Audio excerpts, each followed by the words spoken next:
Ok, entonces vamos a estar ya comenzando esta clase número 7, donde comenzamos con el libro de Levítico, tercer libro de Moisés, ¿cierto? Dentro de nuestro módulo Pentateuco. Entonces, a modo de introducción y colocándonos en el contexto, estamos en tiempos donde se inaugura el tabernáculo o la tienda del testimonio también, como se dice en algunas otras versiones bíblicas.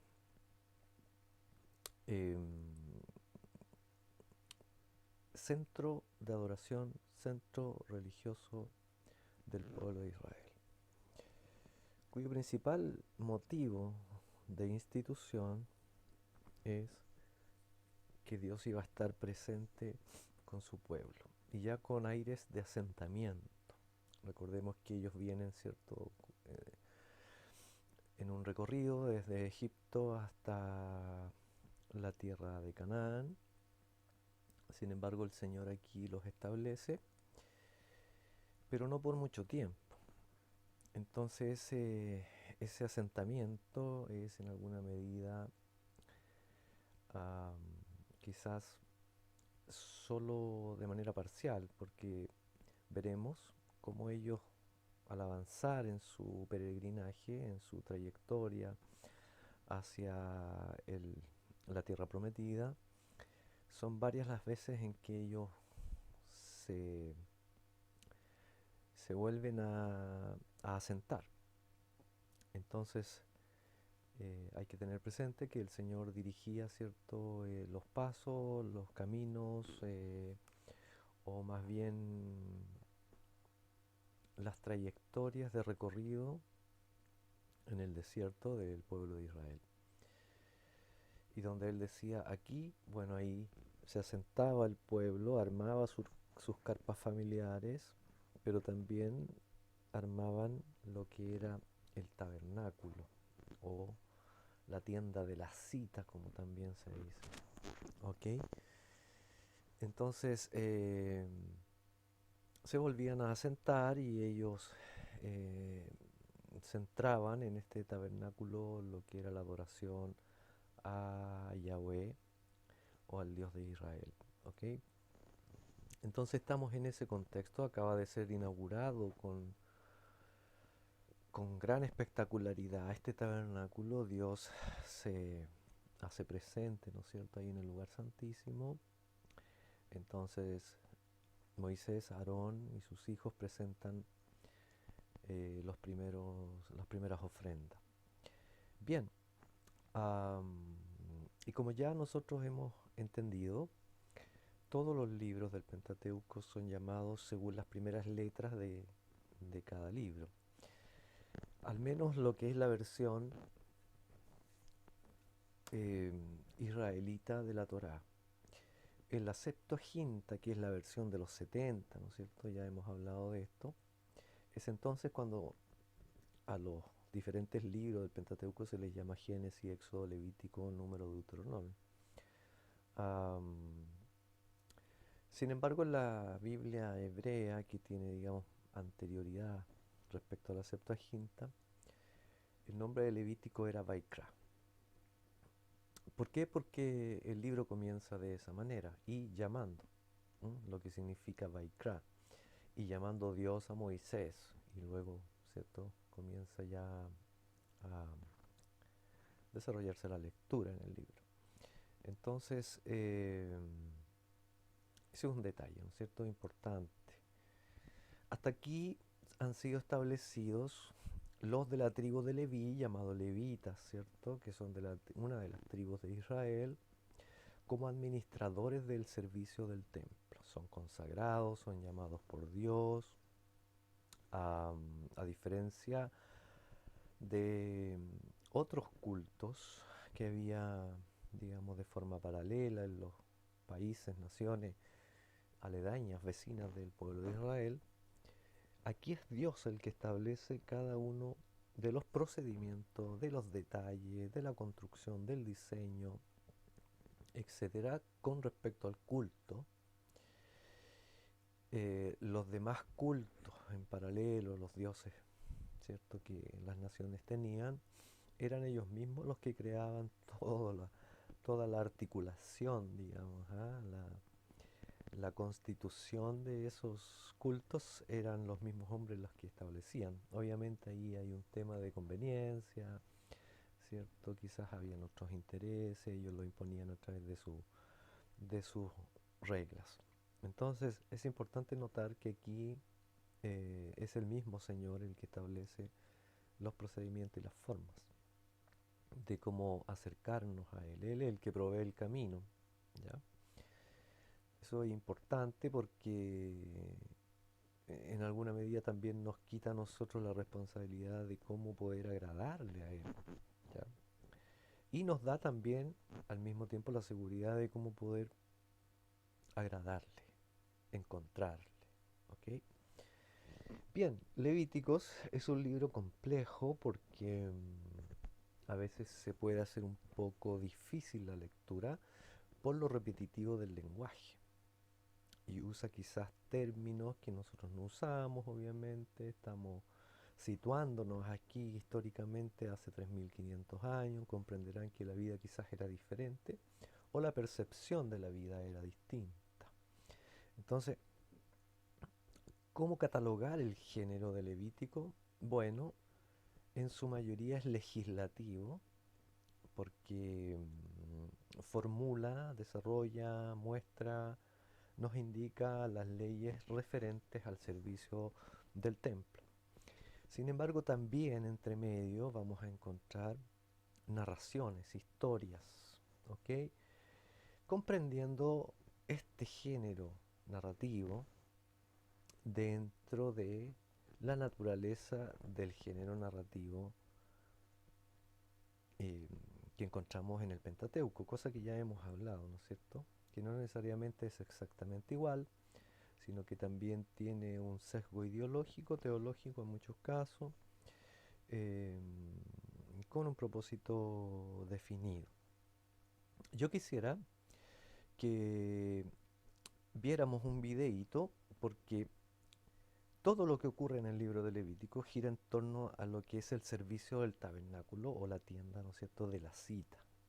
Suena como más íntimo este último título, que lo encontramos en muchas versiones de la Biblia hebrea, la tienda de la cita, pero que aquí llamamos el tabernáculo. Quisiera yo que nos fuésemos a este enlace que dejé aquí yo, a ver si nos permite el sistema, y vamos a ver en pocos minutos cómo estaban las disposiciones, cómo estaba compuesto. Ouch, me parece que estoy un poquito desconectado. Déjenme aquí conectarme a internet para poder ver ese video. Ok, entonces vamos a ir acá, vamos a abrir internet, vamos a copiar aquí este enlace. Yo les quiero mostrar más o menos cómo estaba compuesto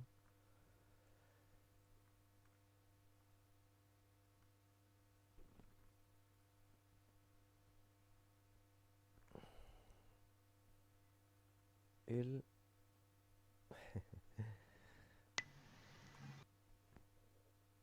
tabernáculo. A ver,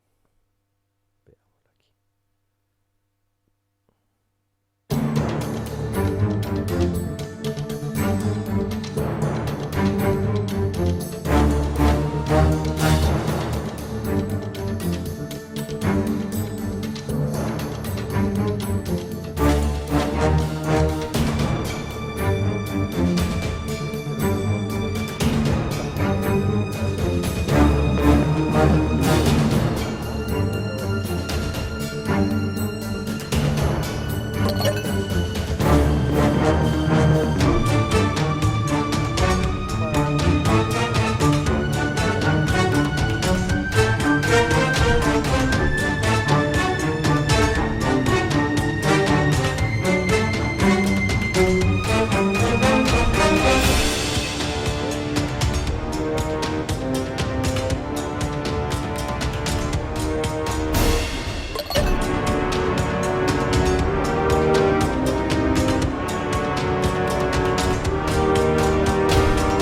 continuar con esta parte.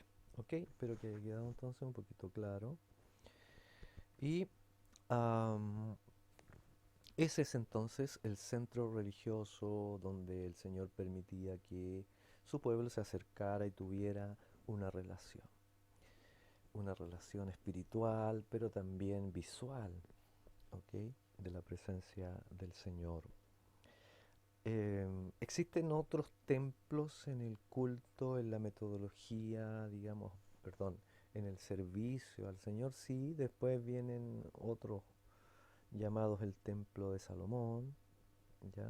Y después viene otro templo, porque el templo de Salomón ocurre que es sitiado y destruido, lo irán a ver ustedes en sus estudios más adelante, y luego viene otro templo que fue levantado, o más bien apoyado, financiado, por ya el Imperio Romano. ¿Ok? Pero bueno, eso ya es otra historia. Y ese es, digamos, eh, bueno, no voy a hablar más de eso. Eh, entonces hay otros templos, ¿ok? Hoy día pregunto, ¿hay templo como el tabernáculo? Hay que leer el libro de la carta a los hebreos, ¿ok? Para poder quizás actualizar la información respecto a cuál es nuestro centro de adoración hoy en día, ¿ok? Muy bien, entonces estamos en la introducción y lo que debemos visualizar es que dentro del Levítico hay todo un procedimiento litúrgico, o cómo se adoraba a Dios. Bueno, él dio las indicaciones, no era cosa de ir e inventarse o imaginarse la forma de poder adorar a Dios, ¿ya? No, no, aquí lo estableció él, de modo que eh, el cómo se hace es muy importante. Ok, en todo lo que veremos hoy en día y durante todo este libro, hay un elemento que, que es muy repetitivo, está muy relacionado con todo y que es, perdón, la sangre, ¿ok? La sangre. Yo pregunto, ¿por qué la sangre? Ah, y esto es importante entenderlo porque ¿cómo entendemos el derramamiento de la sangre de Cristo que lava nuestros pecados? Bueno, tiene su contexto, tiene su origen, tiene su motivo, tiene su razón, ¿ok? Y que es anterior a todo el sistema de sacrificios que vamos a empezar a ver ahora. Es muy, muy anterior. Estamos hablando de que, por ejemplo, el primer derramamiento de sangre estuvo entre Caín y Abel. ¿Recuerdan ustedes ese pasaje que vimos que incluso la Biblia habla de que la sangre de Abel habla, sin embargo la sangre de Cristo habla mejor que la de Abel? Entonces hay un tema con la sangre, quizás no lo podamos profundizar, pero principalmente quedémonos con esta idea antes de introducirnos al contenido de este libro. La vida está en la sangre, por lo tanto la sangre tiene un significado especial, ¿ok? Para el Señor y para nosotros también, para sus hijos, porque la vida está en la sangre y es por eso que Él prohíbe, por ejemplo, ya antes de este sistema de, digamos, religioso, antes de este sistema en el tabernáculo, ya se habla entonces de comer, por ejemplo, de no comer sangre, ¿ok? Por el simbolismo, por el significado que tiene. Eh, Quizás es algo que debamos considerar para hoy en día, cuando la sangre hoy día tiene ciertas preparaciones y parece más atractiva y pareciera no tener um, mayores restricciones para nosotros. Pero ojo, que esto hay que considerarlo, porque el Señor dijo, la sangre que es su vida, no la comerás. ¿Ok? Entonces, entendiendo este principio, vamos a ver dentro del contenido de Levítico, cómo es que se ocupa un sistema dentro de la litúrgica, ¿no es cierto?, del tabernáculo, una serie de animales que son ofrecidos en sacrificio. Ahora, el sacrificio, que consistía, digamos, en muchas formas, es anterior a este tiempo, ¿ok? Recuerden ustedes el sacrificio de Noé, por ejemplo, una vez que las aguas bajan, él llega a cierto lugar, entonces se da cuenta de que se puede ya caminar porque hay lugares secos. Dice que lo primero que hace es ofrecer sacrificios al Señor. Entonces era algo usual, se sobreentendía a qué se refería. De todas maneras, quiero indicar, y entre paréntesis, en muchos casos y en muchos cultos, digamos, paganos, se pensaba que cada vez que se ofrecía un sacrificio se estaba alimentando al Dios al cual se estaba sacrificando. Ok, aquí ustedes, digamos, entenderán que no tiene nada que ver con nuestro Dios, que es el sustentador de la vida, Él no necesita que nosotros lo alimentemos. Sin embargo, estaba esa idea también en el antiguo Oriente. ¿Ok? Pero el punto es que vamos a encontrar el uso de muchos animales para la presentación de estos sacrificios. De esta manera, el Señor pidió que fuera, digamos, la liturgia, el culto. ¿Ya? Eh, entonces, tenemos vacunos, cordero, oveja, cabrito, tórtola, palomino, que son palomitas pero pequeñas, digamos, jóvenes todavía, masas de cereal, incienso, aceite y sal. Todos estos elementos los vamos a ver de manera repetitiva en los relatos del Levítico. ¿Ok? Y el procedimiento también es un poco repetitivo y que tiene que ver principalmente con mostrar que al pueblo le quedara muy claro que se derramaba sangre en esto. ¿Ok? Se degollaba en el altar que vimos ahí, el altar de bronce que dice ahí, ¿cierto? Se dividían los cuerpos y algunas partes se quemaban, las otras se lavaban para luego quemarlas limpias y en otras ocasiones el sacerdote y sus hijos se dejaban una parte. Recordemos que Leví, la tribu de Leví, ellos finalmente cuando se conquista la tierra de Canaán, a ellos no se les adjudicó ningún territorio, ningún terreno, porque este pueblo era sustentado por el resto del pueblo. ¿Ok? Eso es algo interesante también, que quizás lo veamos más adelante.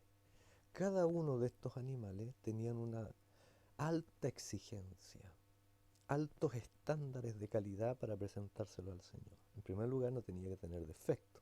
O sea, olvídate de que sea cojo o que le faltara una parte al animalito. ¿Ya? Cuando se presentaban las masas, por ejemplo, de cereal, de trigo, debían ser siempre sin levadura. ¿Ok? Y cuando se habla de que el Señor exige sin miel algunas cosas, algunas preparaciones, ¿ya? No se refería necesariamente a la miel de abeja, porque en ese entonces era más común la miel, la miel de palma, me parece, ¿ya? Pero hay otra que es más común en el cercano oriente, que no me recuerdo en este minuto, pero no era de abeja, ¿ok? En- a ver si me acuerdo más adelante. Entonces, teniendo más o menos en nuestra mente estos principios, estos precedentes, vamos a ir, digamos, avanzando. Entonces, el capítulo 1, perdón, nos presenta desde ya la metodología y la forma de presentar los holocaustos delante del Señor. Esta era una ofrenda de animal, generalmente vacuno o oveja, que se degollaba entonces al pie del altar de bronce y luego se consumía encima del fuego. ¿Ok? Tiene algunos detalles ahí, algunas partes que no se ofrecían necesariamente ahí. Ahora, el sacrificio del holocausto tiene un propósito. No todos son para perdón, no todos los sacrificios son para perdón de pecado, no todas las ofrendas tienen que ver con la culpa, por ejemplo, o con la responsabilidad, o con la restitución. No todos tienen el mismo significado. ¿Ok? Entonces en ese sentido ya empezamos a ver a un Dios ordenado, eh, muy, muy atento a lo que es los detalles. ¿Ok? Tenemos entonces también en el capítulo 2 los sacrificios de oblación. ¿Cuáles son estos? Bueno, son aquellos en donde por un tema de estatus económicos no siempre se iba a poder presentar el holocausto, es decir, la gente que tenía, digamos, menos ingresos, una situación económica, digamos, más baja, tenía también la posibilidad de ofrecer una ofrenda, un sacrificio. Y esta se hacía a través de una oblación. La oblación consistía en panes o tortas de trigo, de avena, de cebada, ¿ya? Tenía que ser cocida de cierta manera, no se le podía incluir levadura.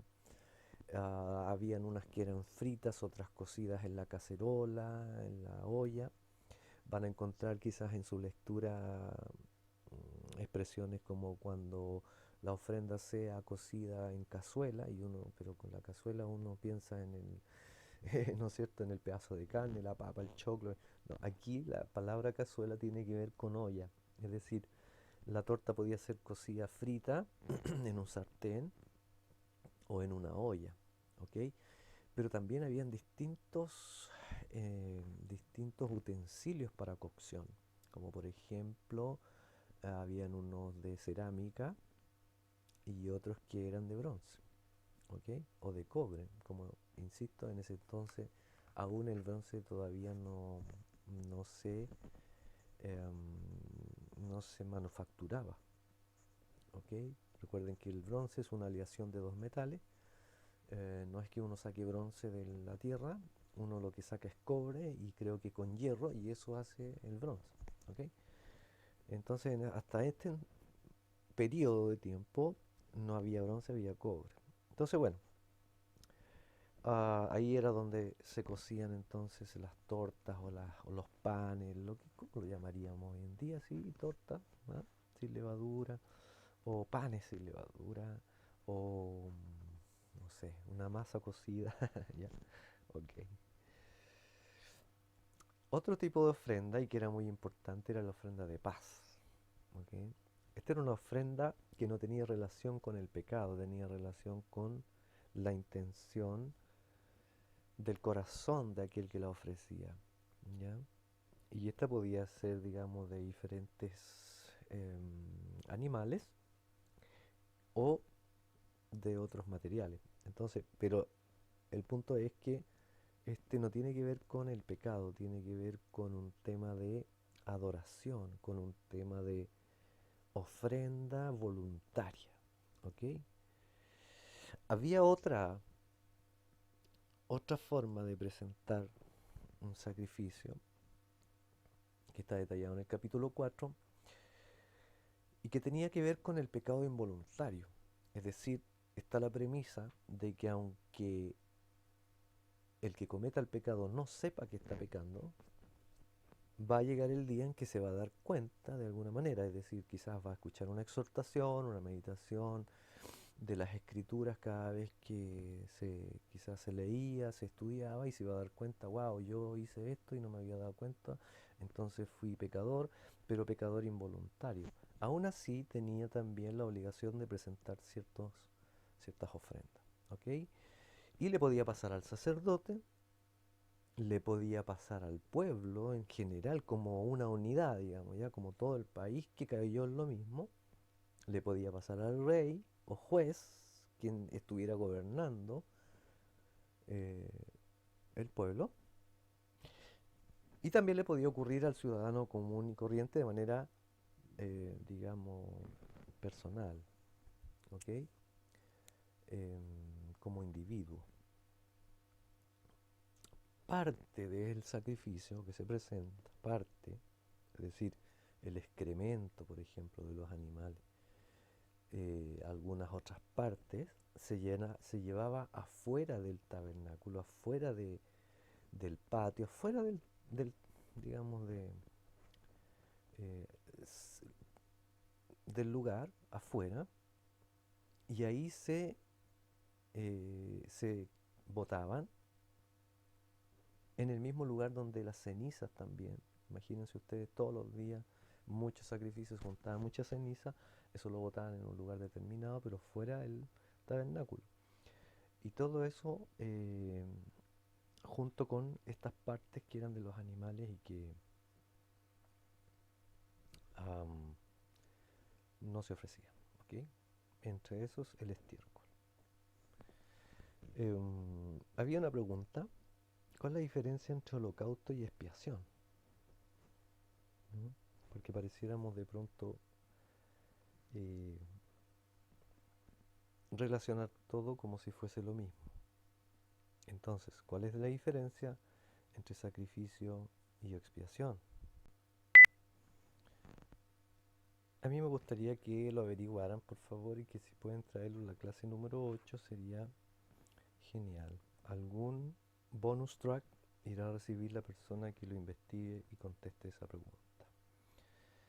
Bien, entonces, en Levítico 5 también encontramos un tipo de culpable, ¿ya? Es decir, eh, en las diferentes áreas, circunstancias en las que se puede encontrar el hombre o el pueblo como unidad, o el juez, el gobernante, el sacerdote, es culpable.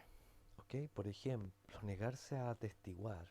Usted fue testigo de un suceso y se le pide venir al juicio para poder dar su versión y usted no lo hace, entonces el tipo era culpable.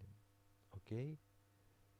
Ah, entonces ya habla de ser responsable y de, y de ser empático con el prójimo.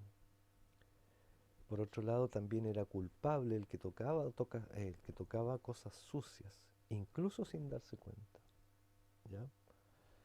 Cosas sucias como el estiércol, como animales muertos, desperdicios y cosas así. ¿Ok? Entonces, el capítulo 5 nos deja claro cuáles son las cosas que son limpias y sucias. Por otro lado, también es culpable aquel que promete pero no cumple. ¿Ya? ¿Cuál era la idea de todo esto, hermano? Bueno, la idea era desarrollar la capacidad en el israelita para discernir y diferenciar las cosas que tienen que ver no solo con el servicio a Dios, no solo por ser el pueblo elegido y santo, sino que para que ellos tuvieran una conciencia de lo que era bueno y era malo. A diferencia de los pueblos vecinos, de los pueblos que estaban en la tierra, la cual ellos tenían que en un futuro próximo conquistar. Entonces, ¿qué el Señor les quería imprimir en el corazón a los israelitas? Un estándar superior al de los pueblos que no conocían al Señor. No solo con el fin de que éste fuera especial, sino que fuera ejemplo para los demás pueblos. Entonces miraran a este pueblo los demás y dijeran, wow, este pueblo realmente es especial, porque Dios está con ellos. ¿Ok? Hoy en día también, si nosotros actuamos según la voluntad de nuestro Salvador Jesucristo, la gente nos mira y dice, hay algo especial en ti. En el mejor de los casos, ¿cierto? En el peor de los casos, triste, canuto, aburrido, fome, pero algo diferente nos ven, ¿ok? Fíjense ustedes que muchas veces las agresiones, sean verbales o no, o físicas, vienen, pero vienen desde una percepción de los demás. Es decir, si te dicen fome o aburrido y qué sé yo, es porque encuentran que tú eres diferente. Y eso es bueno. Eso habla de ti. ¿Ok? Bien. Culpable, culpable, culpable. ¿Ok? Entonces aquí les empieza a quedar claro a los israelitas qué es lo que agrada y no agrada a Dios, qué es lo que es bueno y qué es lo que es malo. ¿Ya? Ah, una vez que se den cuenta, bueno, pero si se dan cuenta y lo hacen, tendrán que hacer un sacrificio para, eh, digamos, expiar la culpa. ¿Ok? Entonces, ah, aunque no se dé cuenta de que estaba haciendo algo malo, una vez que se dé cuenta, entonces tiene que hacer un sacrificio según corresponda. ¿Ok? Bien, capítulo 5 entonces, vamos al capítulo 6 donde se nos habla de la restitución. Entonces, si alguien te encomienda algo, si alguien te presta algo y tú no se lo devuelves, es decir, le robas, lo estafas, si tú hallas algo que está perdido, se le perdió algo al vecino, al amigo, al compañero, a nuestros hijos, a nuestros padres, y negarlo, y también jurar en falso, todo esto no solo lo vuelve culpable, sino que lo obliga a restituir la falta. ¿Ok?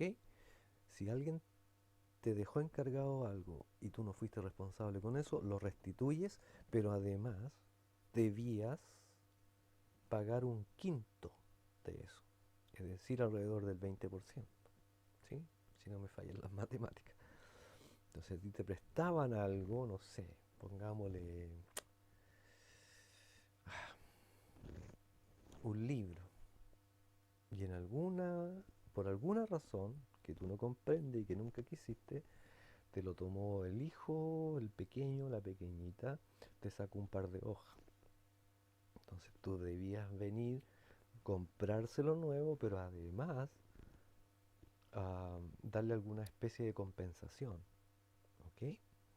Entonces si alguien te había prestado algo en ese caso, ¿no es cierto?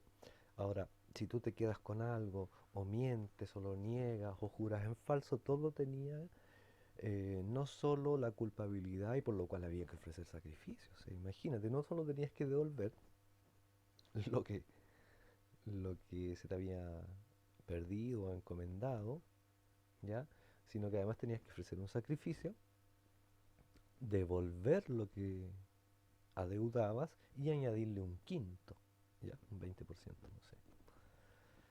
Entonces, wow, había que pensarla muy bien, hermano, ¿ya? Antes de robar, de estafar, de jurar en falso, ¿ok? El juramento, hermano, juramento, ¿ah? Y a veces uno es tan ligero con esas cosas. No, sí, sí, sí, mañana a las 8 voy a estar ahí. Ja, a las 8 para las 9. ¿Ok? Entonces, ojo, nuestra palabra, al Señor le interesaba que fuéramos de una sola palabra, hermano. O sea, todo esto tiene un principio, más allá digamos, de lo que evidentemente primero se nos viene a la mente, el costo de todo. ¿Ah? Pero esto tiene un principio, tiene un fondo, un propósito. ¿Ok? Entonces, devolverá lo adeudado e incluirá la quinta parte y ofrecerá sacrificio del rebaño. ¿Ok? Verso 8 hablaba de que el fuego del altar siempre debe estar encendido. ¿Cuántos dicen amén? Ah, enciende el fuego, Señor. Aquí el fuego siempre debe estar encendido. Por algo, si todo esto tiene un significado, el Señor nunca dejó estas instrucciones con tanto detalle sin que tuviese un propósito y un significado. ¿Ya? En muchos casos tiene un significado en el futuro y en otros a, a nivel eterno, para la posteridad. en la eternidad con Él. ¿Ok? Bien, sigamos adelante. Y este es un capítulo muy especial porque habla de las ofrendas para festejar alabanza del Señor. Si nosotros vamos a Hebreo 13:15, hay una indicación ahí que siempre usamos nosotros. A ver, déjenme buscarlo. Hebreos 13:15. Aquí está.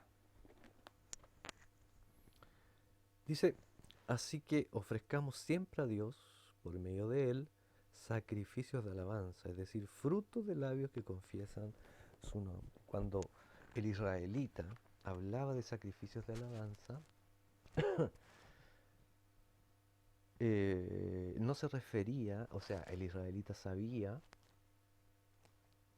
de qué se estaba hablando, ¿ok? Y no se refería necesariamente a lo que hoy conocemos como frutos de labios que confiesen su nombre, sino que se refería a uno de los tipos de sacrificio que había en el sistema del tabernáculo, ¿ok? Y uno de ellos es ese que ya indicamos al principio, que era el sacrificio de paz, ese que se traía de manera voluntaria, ¿ya? Ya haya sido quizás con el motivo de la alegría de poder ver una promesa cumplida, por ejemplo, ¿ya? O por buena voluntad simplemente, por amor al Señor. Esta era lo que nosotros conocemos como el sacrificio de alabanza. Nuestras Biblias, nuestras versiones, sobre todo la Reina Valera del 60, que es muy buena por lo demás, eh, tradujo entonces el sacrificio de alabanza como sacrificio de paz, aquí en Levíticos, ¿ok? Pero es el mismo que habla Hebreos 13:15, que hoy en día obviamente no se festeja de esta manera, no le traemos un cordero, un vacuno, ¿cierto? Un palomillo al Señor, sino que lo que hacemos es confesar con frutos de labios su nombre. Lo exaltamos y lo alabamos, ese es nuestro sacrificio. Entonces, cuando estamos alegres, vemos que el Señor ha actuado en nuestras vidas, nos ha cumplido promesas, Él nos ha concedido las peticiones de nuestro corazón, entonces venimos y alabamos su nombre, y no necesariamente hay que ir a un lugar, como lo hacía el pueblo de Israel, que tenía este centro religioso y no podía tener otro. Ojo, no podía tener otro. Nosotros, sí, donde estemos podemos alabar al Señor. Y de ahí viene entonces la idea de alabanza al Señor, ¿ok? Aquí tiene sus bases. Ah, ¿recuerdan el sacrificio, por ejemplo, de Ana, la madre de Samuel? ¿Ya? Entonces, se les cumplía una petición, el Señor les cumplía, ¿cierto? Les contestaba la oración, ellos traían una ofrenda de paz, ¿ok? De gratitud, de pura gratitud por amor al Señor, ¿ok? Pero tenía unas indicaciones, tenía algunos detalles, por ejemplo, se debía comer el mismo día o guardarlo hasta el segundo día, pero ojo, no más, ya que el tercer día era sucio. Y esto tiene un motivo bien especial, yo quisiera ir a Mateo 12:40, Mateo 12:40, permítanme.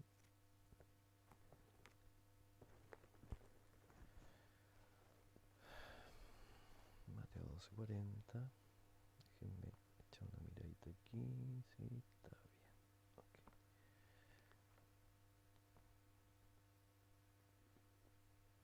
Dice,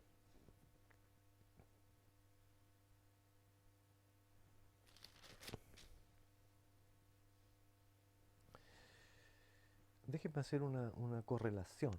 ¿Ok? Aquí en primer lugar se habla de que al tercer día ya la ofrenda estaba impura, por lo tanto los sacerdotes no podían disfrutar de ella. ¿Ok? Generalmente estos sacrificios de alabanza o estas ofrendas de alabanza o de paz eran una torta, por ejemplo, una masa, ¿no es cierto?, sin levadura y cositas así. Parte de eso eh, era era como los levitas se abastecían, era el menú de los levitas, ¿ya? Pero lo podían comer solo hasta el segundo día porque hasta el tercer día ya estaba descompuesto, ya estaba malo. No necesariamente, digamos, de manera química, ¿ya? No, los elementos a veces duran más, pero aquí el Señor estableció que solo hasta el segundo día, porque tenía un propósito. Entonces esa relación quiero hacer yo. Aquí en Mateo 12:40 dice, porque como estuvo Jonás en el vientre del pez 3 días y 3 noches, así estará el Hijo del Hombre en el corazón de la tierra 3 días y 3 noches. Los hombres de Nínive se levantarán en el juicio de esta generación, y ahí sigue la lectura. Entonces aquí el punto es que los 3 días ah, tenían no solo un simbolismo directo a lo que iba a ser los 3 días del Señor, digamos, en la muerte, sino que también después de 3 días a nadie le quedaba duda de que el producto estaba malo, así como a nadie le quedaba duda de que un cuerpo no podía durar más de 3 días. O sea, dentro de los primeros 3 días se tenía la esperanza de que quizás por alguna enfermedad extraña pudiese resucitar. Perdón, eso era una creencia, entre paréntesis, de los hebreos. Se decía que, y por eso no se declaraba muerto al tiro a la persona. ¿Ok? Entonces se decía, si no despierta al segundo día, bueno, es imposible que ya al tercero despierte. ¿Ok? Entonces ya se daba por muerto. Ahora, ojo, ¿qué es lo que ocurre con la resurrección de Lázaro? Dice que el Señor, cuando oyó que él estaba enfermo, dijo, ok, iremos, pero fue a los 2 días después. ¿Por qué no fue al tiro? Porque a los 2 días ya se iban a cumplir 4 días de muerto de Lázaro. Entonces era imposible que alguien dijera, no, si Lázaro estaba enfermo de alguna enfermedad rara y se levantó porque se recuperó. Ya, con 4 días muerto, a nadie le quedó la duda de que solamente el poder de Dios que da vida lo podía resucitar. ¿Ok? Bien, pero los 3 días tienen un propósito, tienen un simbolismo de todas maneras. ¿Ok? Am, Aunque estas leyes se aplican en el tabernáculo, todavía no comenzaba. A ver, ¿qué quiero decir? Que todas estas leyes, todos estos detalles fueron entregados a Moisés mientras estaba en el Sinaí, ¿ya? No era sobre la marcha. Había una planificación. El Señor estuvo ahí en la mesa de reuniones con Moisés, hablando acerca de todos los detalles que tenían que incluirse en el funcionamiento del tabernáculo. ¿Ok? Bien, en el capítulo 8 se nos habla acerca de la consagración del sacerdote. Y esto no lo tocamos en el libro de Éxodo porque yo lo quería dejar para ahora, porque aquí no solo ah, se nos dan primeras indicaciones, sino también las funciones del sacerdote. ¿Ok? Muy bien. Después de la pausa eh, que tuve que hacer, volvemos entonces y estamos con el capítulo 8 de Levíticos. Y esta sección es bien importante porque tiene que ver con la consagración del sumo sacerdote am, respecto al servicio, ¿no es cierto?, del templo, o perdón, del tabernáculo. Vamos a hablar así mejor porque el templo se le llamaba lo que después se construyó con Salomón, el tabernáculo. Entonces, en la consagración del sacerdocio, ya a las puertas de inaugurar el servicio, que duró mucho tiempo y que se hacía a diario, en donde había mucho detalle, eh, donde habían asignaciones de ocupaciones, de responsabilidades, de rotaciones, etcétera, el archivo de Leví siempre, ¿ok? También encontramos mucho detalle en lo que es la consagración del sacerdocio. Y esto es importante porque recuerden lo que dice primera de Pedro 2:9, porque somos nación santa, real sacerdocio. Entonces había todo un protocolo ah, que más allá de tener, digamos, un propósito de formalizar eh, el servicio, tenía un propósito espiritual. ¿Ok? Entonces, como elementos para la consagración del sacerdocio, siempre se hacía a través de un ternero, dos carneros y una canasta de pan sin levadura. ¿Ok? Estas eran las ofrendas que se ofrecían, valga la redundancia, en honor a la consagración del sacerdote. Obviamente los sacerdotes, los sumos sacerdotes morían y tenía que ser restituido. Entonces cada vez que se restituía se hacía eh, esta ceremonia. Fueron vestidos en primer lugar con la ropa sacerdotal. Y voy a ver si puedo aquí hacer un zoom. Me parece que no puedo. A ver, voy a bajar un poquito. Claro. Ah. Y voy a ver si puedo ampliar esta imagen para que veamos solo unos detalles. Ok, ahora sí la agrando. Y veamos si ahí sí se puede leer. Entonces tenía la diadema de oro, que era este cintillo aquí, perdón, sí, una especie de cintillo en la frente, con una diadema en medio. Ustedes vayan haciendo la relación ahí con Apocalipsis, donde se habla de que los coronados tienen una diadema, ¿ok? Y también tienen un nombre escrito en esa diadema. En la diadema del sacerdote decía una inscripción, santidad a Jehová. ¿Ya? Significaba que se había apartado para un servicio de santidad especial. ¿Ok? Tenemos también lo que conocemos como la mitra de lino fino, señal de sumisión, de entrega y santidad a Dios. Tenemos las piedras de las hombreras, señal de fortaleza. ¿Ok? O quizás de respaldo también. ¿Ok? Tenemos el pectoral del juicio, que son esas 12 diferentes piedras preciosas que llevaba en el pecho el sumo sacerdote, ¿ok? Muy cerca del corazón, donde están los afectos. Ahora, ojo, dentro de la cultura del Oriente Próximo, no era el corazón el centro del hombre como lo es hoy. Muchas veces en las traducciones se habla de corazón, pero en el idioma original se habla de riñón, porque para el hombre de entonces el riñón era como el órgano principal. ¿Ok? Ah, entonces, dependiendo de la cultura, se habla de que ciertos órganos representan como el centro del hombre. Pero aquí estaba muy cerca del pecho, porque se sabía que si no había corazón ah, o riñón, no se podía vivir. ¿Ok?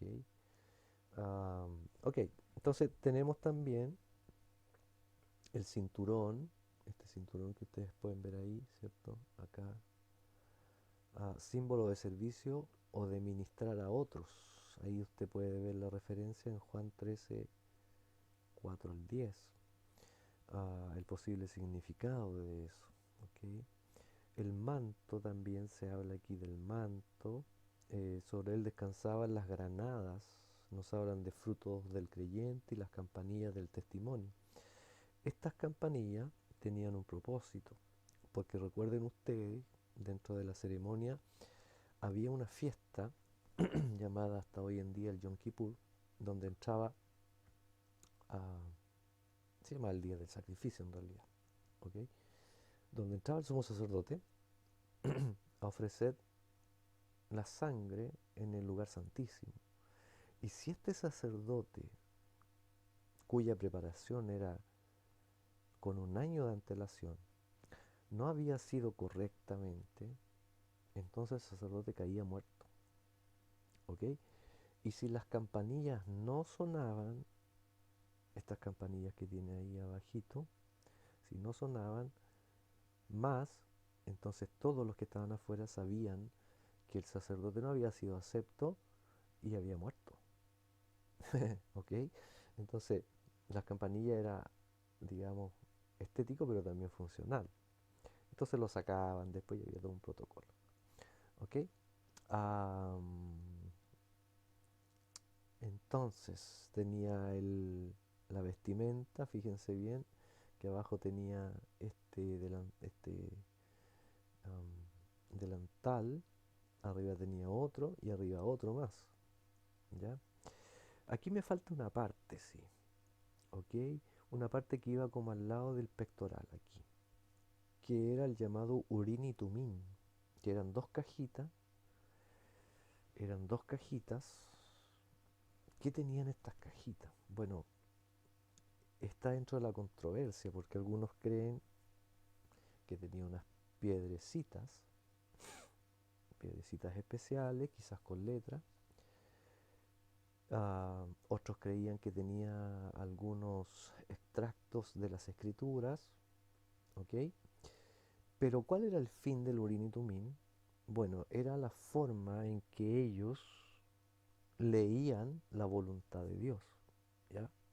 Ahora, no me pregunte si era una especie de dado que ellos tiraban y según los números, como ya sabemos, las letras del hebreo también son, digamos, tienen una significancia numérica.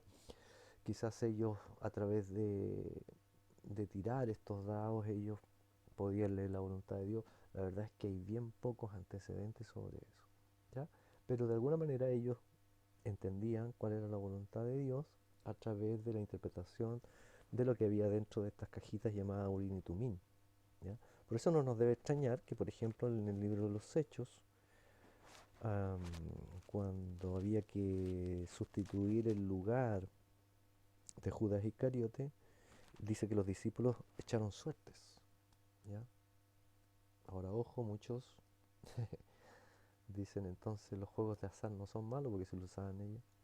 La verdad es que tenía otro propósito, ¿ya? Totalmente distinto. Ok, bien, después de ver estos detalles, a ver, déjenme salir un poquito aquí para achicar aquí y seguir con esta misma diapositiva. Entonces, am, eran vestidos entonces con la ropa sacerdotal que acabamos de ver. Aarón e hijos fueron rociados, mire, qué importante, mire, fueron rociados con aceite, es decir, ungidos, pero también rociados con la sangre del carnero, ¿ok? Entonces nosotros debemos tanto ser rociados por la sangre del cordero, de nuestro cordero, Jesucristo, y también ungidos con aceite, ¿ok? Simbólicamente hablando. Se hace a nivel espiritual, Él ya derramó la sangre por nosotros y el aceite es el Espíritu Santo. ¿Ok? Ve cómo se va cumpliendo en nosotros esto que para ellos era quizás algo incomprensible, pero lo hacían por obediencia. Debían poner, cuando ofrecían los sacrificios, debían poner sus manos sobre el animal sacrificado. Esto significaba, aunque hay algunas controversias y diferentes opiniones, pero en general todos coincidimos en que esta era una especie de traspaso al animal de mi culpa, ¿ya? O de la culpa del sacerdote o de la culpa del oferente, ¿ok? Entonces ponían las manos eh, sobre el animal. Ahora, ¿cómo la ponían? De eso no hay mucho detalle, pero lo que sí sé es que la ponían de manera fuerte, cosa de que se note que tú querías traspasar al animal tu culpa. Entonces se ponía la mano encima y simbolizaba que tú le traspasabas tus culpas y el animal era un sustituto de ti, ¿ok? Por otro lado, también otro detalle, debía mecer cierta parte de la ofrenda antes de tirarla al altar ¿cierto? Del sacrificio, debía mecerla, moverla, presentarla así. Ahora, ¿por qué se hacía así? No sé, pero el Señor lo pedía de esa manera, quizás para que todos vieran, ¿ya? Y que no se mimetizara esta parte de la ofrenda en medio del tanto que hacer, sino que todos se dieran cuenta de que he aquí, ¿cierto? De manera pública yo ofrendo porque soy pecador, algo así, ¿ok? Entonces, aparte, este sacerdote recién consagrado debía estar 7 días en el lugar santo. Obviamente con las partes que le correspondían de los sacrificios, de las ofrendas, sean estos animales de vacuno, cordero, etcétera, el pan, qué sé yo, ellos se sustentaban ahí. Entonces, en Primera de Pedro vamos a encontrar que también se nos llama a nosotros real sacerdocio. ¿Ok? ¿Por qué? Porque el sacerdote debía ser un intercesor. No solo un intercesor, sino que también un representante. Y este representante también debía tener santidad con el fin de tener una relación personal con Yahweh. ¿Ok?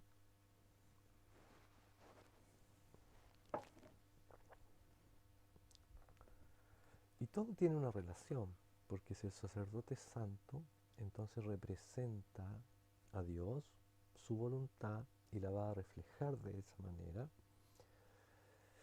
Eh, y por lo tanto también va a poder interceder ante Dios por el pueblo.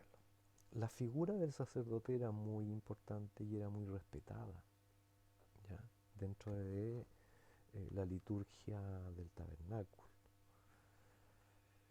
Seguramente a nivel espiritual, así como lo dice Pablo a los filipenses, que nosotros estamos en lugares celestiales, con cierta autoridad, y se nos someten también, digamos, ciertos poderes, ¿ok? A nivel espiritual.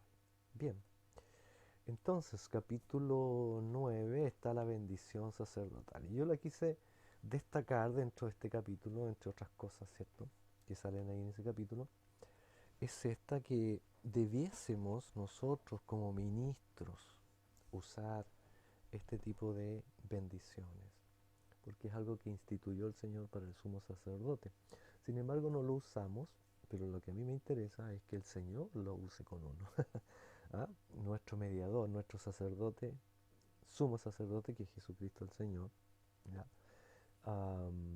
Me interesaría que Él la ocupe para bendecirnos a nosotros, sobre todo los que son llamados a servicio, a ministerio, a responsabilidades. Entonces la bendición conocidísima, muy famosa, decía: Jehová te bendiga, ¿cierto? El sumo sacerdote tenía que decirle al pueblo, y te guarde, Jehová haga resplandecer su rostro sobre ti y tenga de ti misericordia. Jehová alce sobre ti su rostro y ponga en ti paz.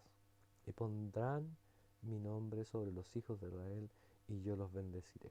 Eso es una instrucción directa de Yahweh, ¿ok? De nuestro Dios. Entonces, cada una de las secciones de esta bendición es demasiado importante y que debiese también ser pronunciada hoy en día sobre el pueblo y sobre los que son llamados al servicio. Y ya como último capítulo en el análisis de esta clase, vamos a ver algo que quizás a primera instancia nos parezca un poquito fuerte. Porque quiero que antes de entrar a este capítulo, ustedes se imaginen la escena, ¿ok? Está el sacerdote ungido, está todo dispuesto, el Señor acaba de manifestar su gloria inaugurando el tabernáculo, están todos eufóricos, todos realmente contentos, muy alegres, y salen Nadab y Abiú, que son hijos de Aarón, y en los incensarios que tienen ellos en la mano, dice que echan fuego y sobre este fuego el incienso y empiezan a mecerlo. Al instante que ellos empiezan a hacer esto, sale un fuego de Jehová y los consume a ellos dos, ¿ok? Los quema. Entonces, ¿qué pasó aquí? ¿Qué fue lo que pasó? ¿Mm? Dice el relato, a ver, denme un segundito, lo voy a buscar aquí en la Biblia. Dice, capítulo 10, verso 1, dice: Nadab y Abiú, hijos de Aarón, tomaron cada uno sus incensarios y pusieron en ellos fuego, sobre el cual pusieron incienso, y ofrecieron delante de Jehová fuego extraño, que él nunca les mandó. Y salió fuego de delante de Jehová y los quemó y murieron delante de Jehová. ¿Ok? Entonces ofrecieron delante de Jehová fuego extraño que él nunca les mandó. Ahora, ¿qué pasó aquí? Bien extraño. Hasta aquí nosotros tenemos el antecedente, según lo que hemos estudiado, de que dentro del templo, en la sección del lugar santo, estaba el incensario, que era un mueblecito revestido con oro sobre el cual estaba el incienso. ¿Ya? Ahora, si nosotros vamos más adelante, me parece que es el capítulo 14 o 16 que vamos a tratar en la próxima clase, está la indicación de que el fuego que se debía usar en el incensario debía provenir del fuego que estaba en el altar de bronce donde se ofrecían los sacrificios. Y sobre el fuego, entonces, una vez trasladado, ¿cierto?, hasta el incensario, se ofrecía el incienso que estaba preparado, ¿cierto?, bajo receta directa del Señor. Entonces era correcto. Aquí uno podría suponer que quizás ellos sacaron fuego de otro lado y entonces pusieron en su incensario este fuego y sobre él el incienso, y es entonces cuando el Señor ve cierta rebeldía. Y más que rebeldía, ve que estos hombres incluyen en este culto elementos que vienen con la iniciativa del hombre. Y es entonces cuando ellos reciben el castigo. Porque hasta aquí lo que nos ha quedado muy claro es que todos los detalles de todas las indicaciones, todos los procedimientos de cómo debía desde colocarse, ¿cierto?, la primera estaca del tabernáculo hasta el servicio del sacerdote y cómo debía vestir y cada uno de los detalles, todo proviene directamente del Señor. Aquí la iniciativa humana no iba a ser aceptada, ¿ok? Entonces hay indicios de que quizás estos hombres, al sacar fuego de otro lado, lo ofrecen y para el Señor es fuego extraño, ¿ok? Ahora, ¿qué hay que aprender de aquí? Mucho, hermano, mucho. Porque a veces nosotros creemos que cualquier cosa que parezca agradable o espiritual o muy cristiano y lo hacemos, eh, creemos que estamos agradando al Señor. Entonces aquí está el ejemplo supremo de comprender cuán importante es que todo lo que nosotros hagamos delante del Señor tenga un precedente en las Escrituras, en lo que Él registró, en lo que Él instruyó, en lo que Él nos permite hacer. ¿Ok? Entonces aquí podríamos incluir, por ejemplo, no sé, de pronto alguna actividad que para nosotros parezca muy cristiana, muy útil para la obra, pero que no está en concordancia con el espíritu de las Escrituras. ¿Ok? Entonces de pronto nosotros, no sé, traemos un tipo de alabanza, ¿ok? Con una melodía suave, con una letra quizás que tenga mucha significancia psicológica, pero no se nombra al Señor en la alabanza. Ah, tiene como supremo objetivo exaltar la moral y no al Señor. Entonces centra esta alabanza en el bienestar del hombre y no en la complacencia de nuestro Dios. Eso es fuego extraño. Eso es fuego extraño. Ojo con lo que estamos ofreciendo. Ojo cómo estamos viviendo nuestra vida. A veces es tan fuerte la tradición.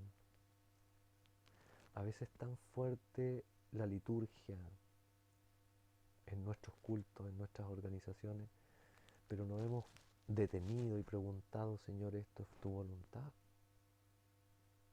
Eso a nivel de comunidad religiosa, en nuestras organizaciones, ¿ah? Estemos donde estemos. Pero por otro lado, a nivel personal, ¿cómo es que nosotros estamos ofreciendo nuestro culto al Señor? ¿Estamos haciendo las cosas como Él las pide? ¿O hemos inventado un evangelio para sentirnos bien nosotros? Eso es fuego extraño. Y tengamos cuidado, porque estos hombres, en medio de la inauguración, del jolgorio, de la alegría, el Señor aquí no dijo, ah, bueno, están todos contentos, después los corrijo, no importa, aprovechemos. No, no, no, no. Porque el Señor es amor, pero también es fuego consumidor. Entonces, ojo, salió fuego y los consumió. Y quedó clarito para el resto de las generaciones que todo lo que se hacía en cuanto al culto en el tabernáculo tenía que estar basado en la palabra que Dios había entregado, en la instrucción de Dios. ¿Ok? Entonces, quizás hay muchas otras aplicaciones en este capítulo 10. Vamos a dejarlo hasta aquí y es fuerte. ¿Ok? Después viene el dolor de los padres, la sustitución de estos hijos de Aarón ahí para el servicio. ¿Ok? Ah, vamos a dejar hasta aquí entonces esta clase, meditando sobre lo que ocurre en el capítulo 10. Muchas bendiciones, queridos alumnos.